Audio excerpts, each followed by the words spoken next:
immune to this danger as I attempt to cross Buford Highway to prove my point. A mile between crosswalks, Buford has the highest pedestrian fatality rate in the state. For 10 years, my offices at the CDC were located on Buford.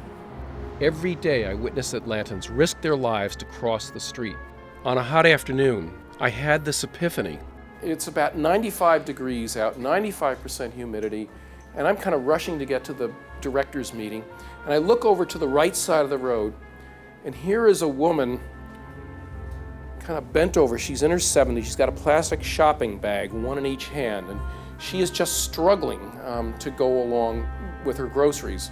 And she has red hair, and she looks like my mother. And I wanted to stop and give her a ride. Can I give you a ride home?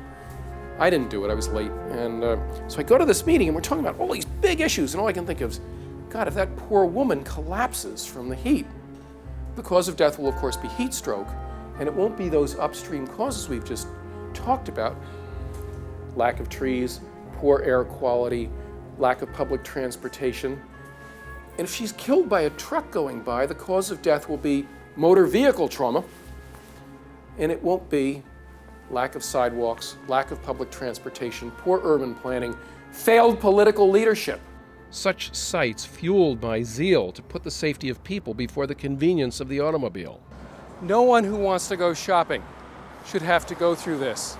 To buy your child an ice cream cone or your daughter a sweater, it ought to be a safe, happy trip. And a good built environment can help you do this. And a bad one can make it a danger to life and limb. In the late 1990s, two graduate students in the Department of Architecture at Georgia Tech came upon two independent antidotes for the sprawl and long commutes of Atlanta. One of those visionaries was Brian Leary. Well, the aha moment first was very late at night or early in the morning at a desk very much like this one in this exact room, and had an idea that there was a property just out this window that could really become something else, could be a place. What Brian saw out his window was an abandoned steel mill situated on 138 acres.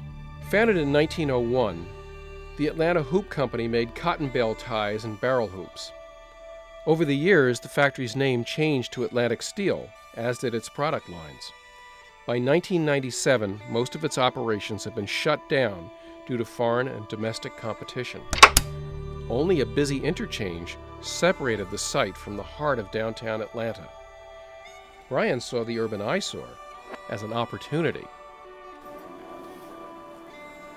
Atlanta's in-town renaissance is upon us. The redevelopment of Atlanta's Midtown, Atlantic Steel property into a mixed-use community offering the best commercial, residential, and entertainment space in the region will provide the people of Atlanta with an exciting new place to live, work, and play. This is my master's thesis. Thankfully, my mentor, Catherine Ross, who was my advisor during this, felt it was good enough to pass. Dr. Catherine Ross, Brian's professor at Georgia Tech College of Architecture, remembers the experience. There are lots of master's theses and papers on my shelf.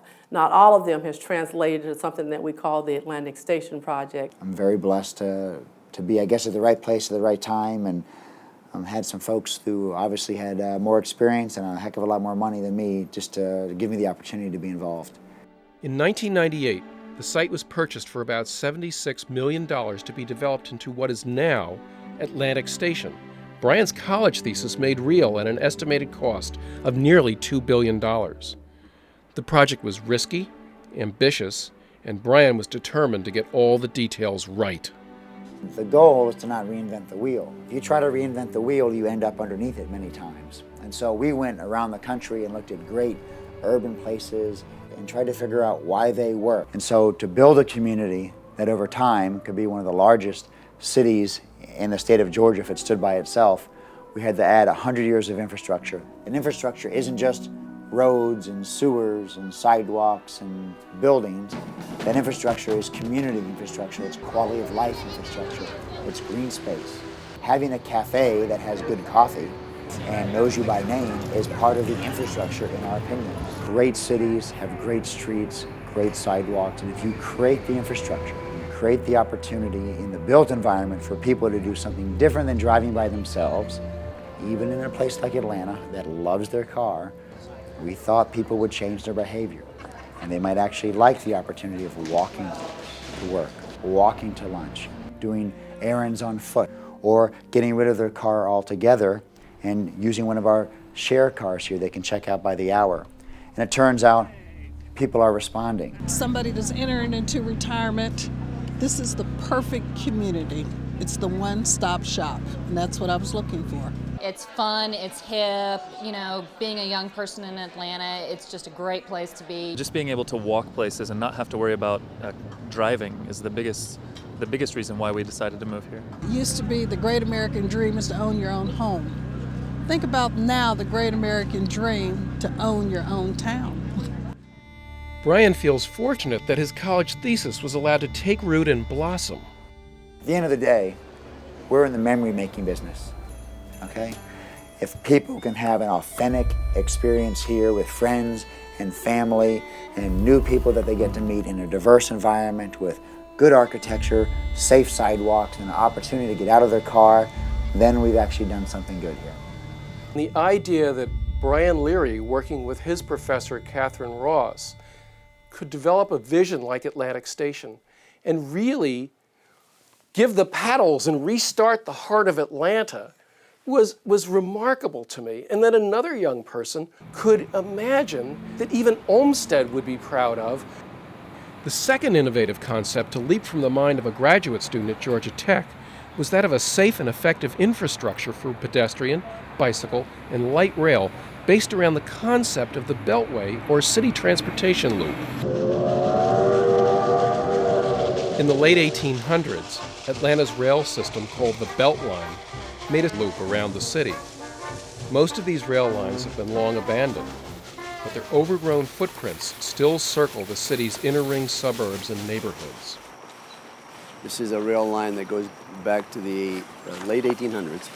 It was a railroad route around the city. In its time, it was on the outskirts of the city, and of course today is in the middle of the city because of the great sprawl of Atlanta. I'm sort of a railroad nut, so I like railroads and have sort of driving all over town, looking at where they go and the different maps and, following it, driving around the city. In 1999, Georgia Tech graduate student Ryan Gravel saw this abandoned land as an opportunity. My idea was to take these 22-mile loop of mostly abandoned railroad corridors and transform them into walkable, pedestrian-oriented communities along those routes was kind of interesting. What I found when we went through all these neighborhoods for 2.5 years building all this grassroots public support is that there's a lot of people working really hard in these Atlanta neighborhoods trying to make their lives better. And what they each found in the Beltline was their own vision for what that future might hold. I think out of that and his inquiry and our working together and thinking about it, we have the Beltline project for today, which, as you know, is the largest and I think the most significant redevelopment project in the United States. What started out as a thesis quickly became a grassroots movement that grew to what it is today, a $2.8 billion redevelopment project, the most comprehensive economic development ever undertaken in Atlanta, and the largest, most wide-ranging urban redevelopment currently in the U.S. The Beltline will consist of a modern streetcar or light rail that will make for safe and fast public transportation around a 22-mile loop, connecting the city's inner ring suburbs to each other and to public transit lines linked to the outer suburbs. Also looping the city will be a trail for walking, running, and biking that will connect neighborhoods to each other and to new and existing parks without having to drive. The Beltline is very much a pedestrian-oriented project. It is what I like to call the anti-highway project. It's all about getting people around on their feet, using public transportation, using bicycles, taking walks. So the whole 22 miles is inaccessible to automobiles except at street intersections. The Beltline will also provide persons in wheelchairs an independence rarely allowed them in other cities. People with disabilities are able to live and thrive and have everything they need accessible to them. Where if you're in a wheelchair for the rest of your life, you will be able, living here, to wheel to anything you need on your own. Someone will not need to come and pick you up and take you from point A to point B. You'll be totally independent, which will increase your quality of life, increase your health, and actually decrease the amount that it costs to take care of you. I think that the idea that the Beltline is an anti-automobile project is right on. I mean, I think one of the exciting things about the Beltline is that everybody is able to construct their own vision around it. There's 15,000 different ways that people love this, and that constituency that you build by having that broad base of support is one of the things that has built this sort of amazing momentum for the project that allows us to move forward through the tough steps of implementation.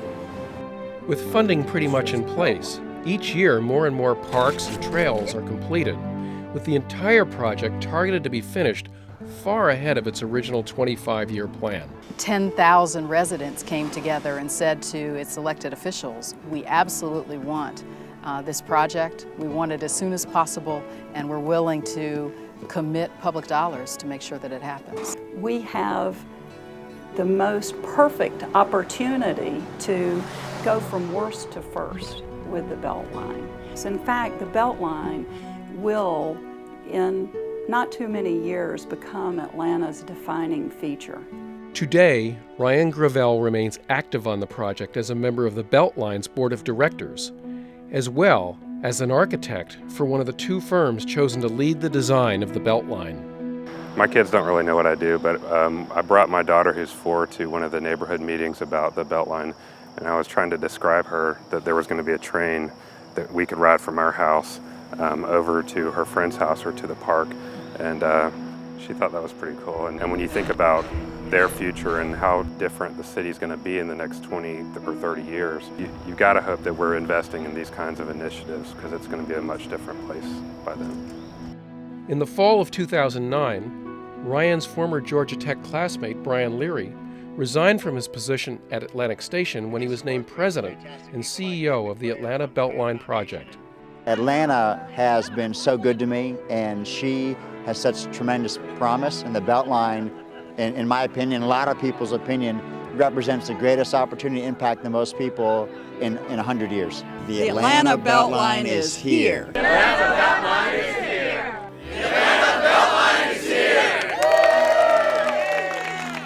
And when I look at this, it makes me smile, because I could write all the prescriptions in the world for high blood pressure and weight loss, and I'd never do as much good as the Beltline has done or can do for Atlanta. We've got to restructure the built environment to make health the centerpiece. Both of these projects move our city and our region very far along that continuum. There's no doubt about that. Catherine Ross, professor of both Ryan and Brian, feels proud of their accomplishments and humbled by her contribution. I feel that I am uniquely happy and fortunate to have had the opportunity to work with both of them. It's really important to me to see our work go from theory to practice. And so when projects like this are the result, I feel like I'm blessed, that I've done something right and then I've given back. It does make me teary-eyed.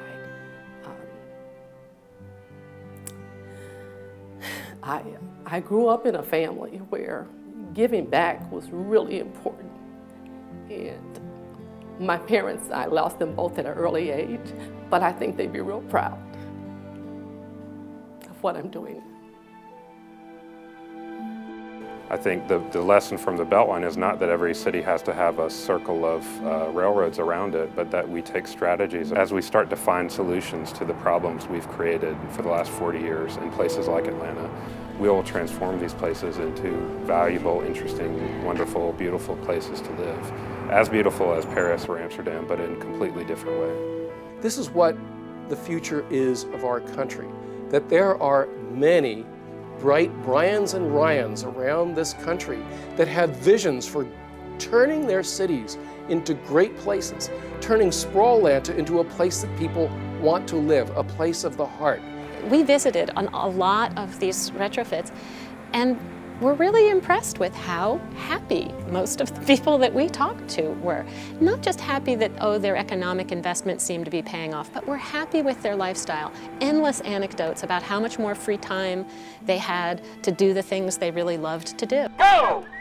The best treatment for diabetes is weight loss and exercise. People that have diabetes, this is a study of men who already have diabetes, the ones who indulge in regular physical activity have about a 50% improvement in survival. It really works. No drug works as well.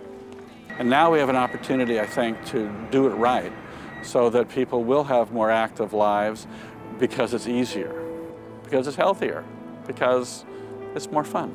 That's where we need to be next, whatever that is, and we won't know it till we discover it, frankly. I mean, we learn by doing trial and error experiment, not because you can go study the answer and then carry it out. You have to live the answer and see what works and what doesn't. So for us, our goal is not to do this again 10 times, but to figure out kind of what's next. And frankly, I think that's a next generation of this. Still the same urban principles about diversity and walkability, but smarter, greener, more humane, and maybe breaking out of the current traps where we sort of categorize things as this is urban and this is not. The many paths of retrofitting suburbia seem to lead to the same destination, to combine the healthy and invigorating aspects of living close to nature within a community that celebrates diversity, offers stimulating careers and commerce, and provides places to gather, worship, and recreate. 100 years ago, we called such innovation the small American town.